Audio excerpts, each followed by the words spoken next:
Hi, everybody.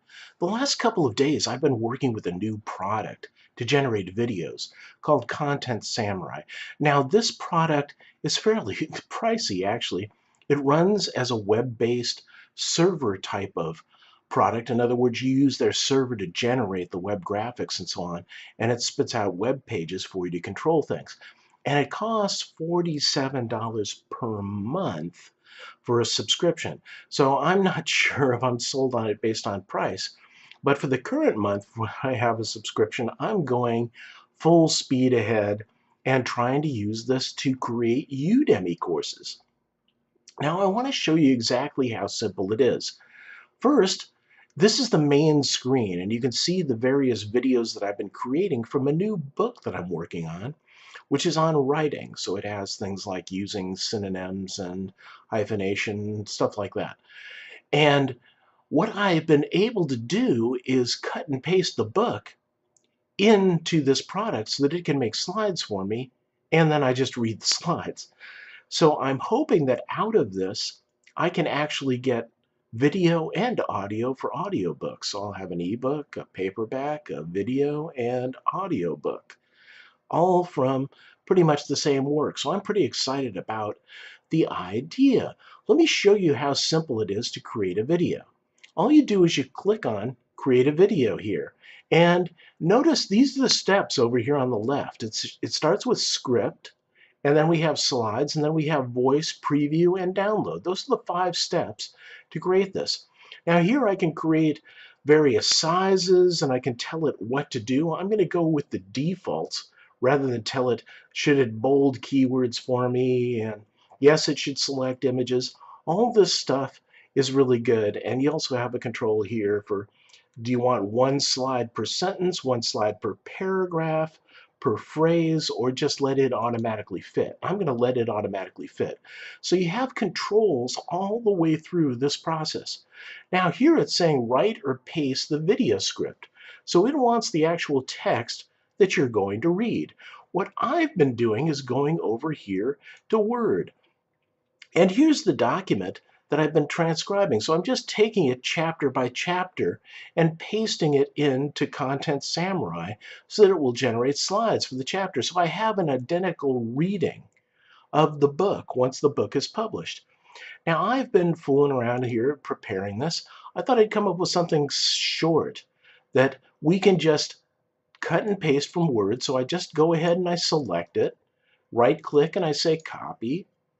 And then I come back over here to Content Samurai and I paste.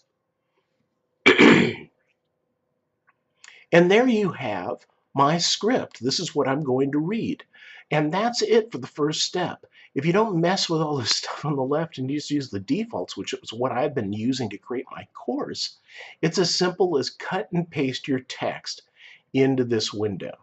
Then click Create Slides for the video.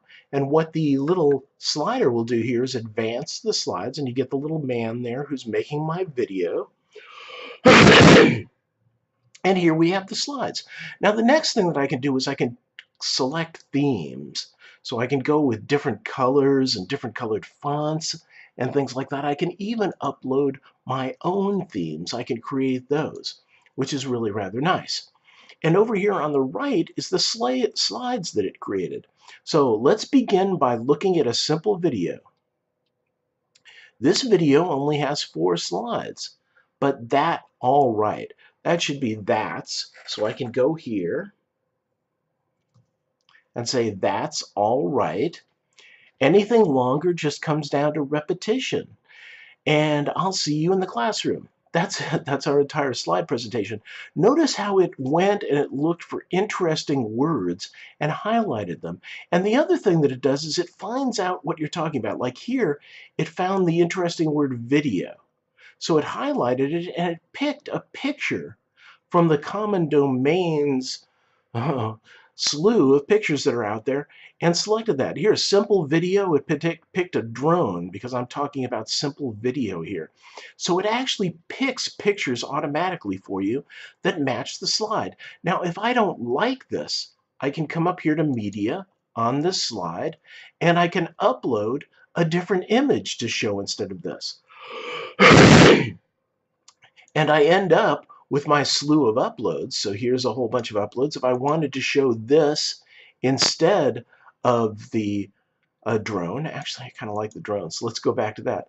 I would just pick on that from my library, and if I wanted to upload something, I would go ahead with that.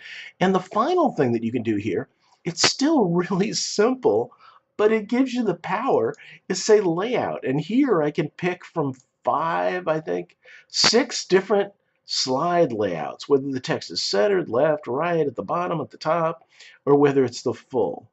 And I can change, okay, we are already left. If I want the text centered, then I just go there. If I want it back to the left that it was, I'd go there. So that's what you can select from. Themes, the color patterns, you can change the images, and then you can change the layout. And back at script, some of those check marks, one of them had to do with whether it should highlight keywords and whether it should insert images for me. So by default, I'm letting it do all of that for me. Now, if at some point I don't like how it's broken the text, let's say I wanted this to begin on a new line. What I have, oh, I can also format the text here. Notice that's really handy, but I can insert a slide break. And now you notice it shoved that text back over onto a new slide. Now it doesn't pick any interesting images for it when it does that, but I can pick the breaking of slides. And then I can do the exact reverse by saying merge slides. And there's my slide back together again. So I have the ability to merge slides. I can insert video. I can control the transition. Right now there's a swipe up and we're doing a zoom in. I can zoom out or I can do none. I can also make links here, which is kind of interesting.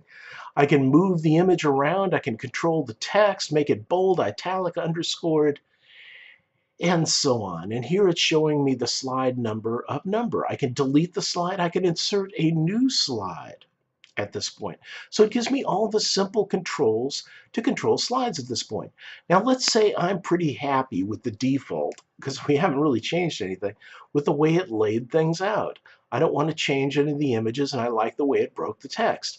What I do is I come to the bottom, or actually just click on the phase over here on the left. But here I can say add a voice track. Now what we're going to do here is I can either just have music, or I can have music over a voice track, or I can upload my own track. We're going to record a voice track, and this is cool. Here we go. I've got 4 sentences left to record of 4, and all I do to record them is go like this. Let's begin by looking at a simple video.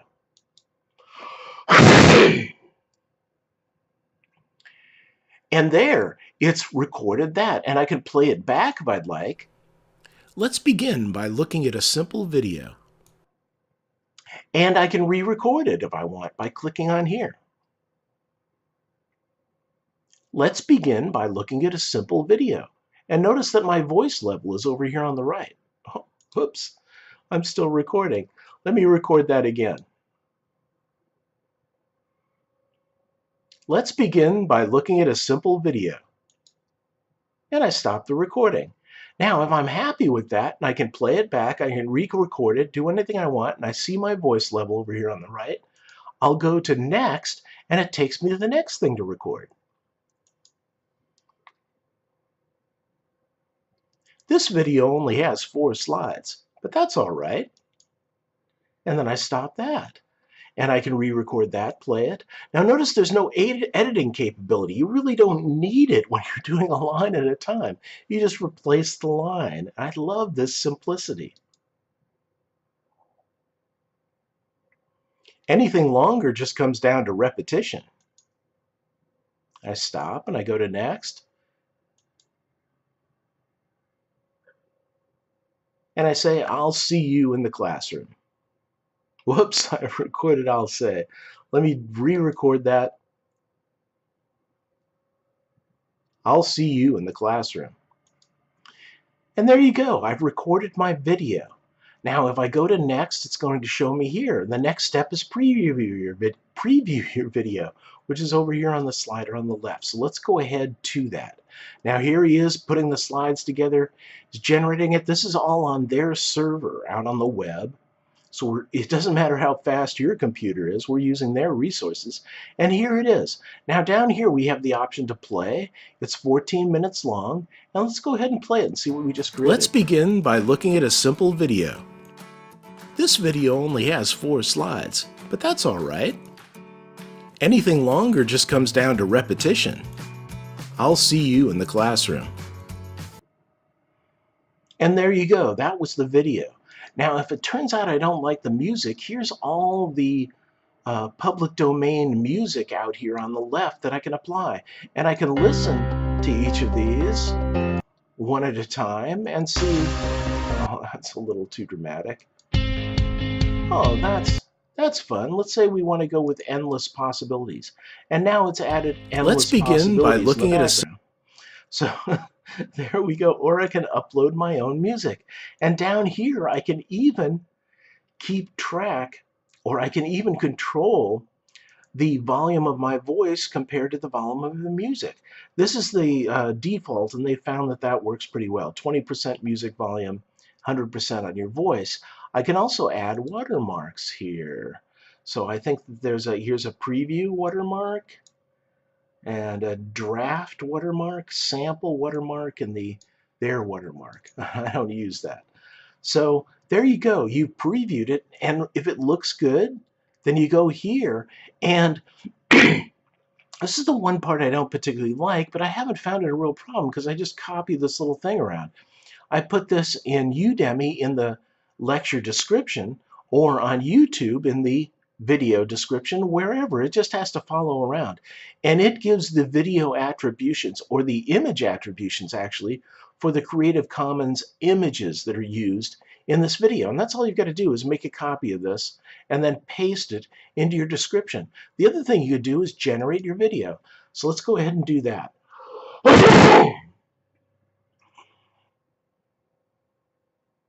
And just like that, it's done processing your video. Now, once it gets done, you have the option to download your video, and it's just an MP4. You can load it into other things, and you could maybe do voice improvement or sound improvement, or you could put an intro or an outro on it, so you can further process the video. But we've got that very effective video done, and that is Content Samurai. I'll see you in the next lecture.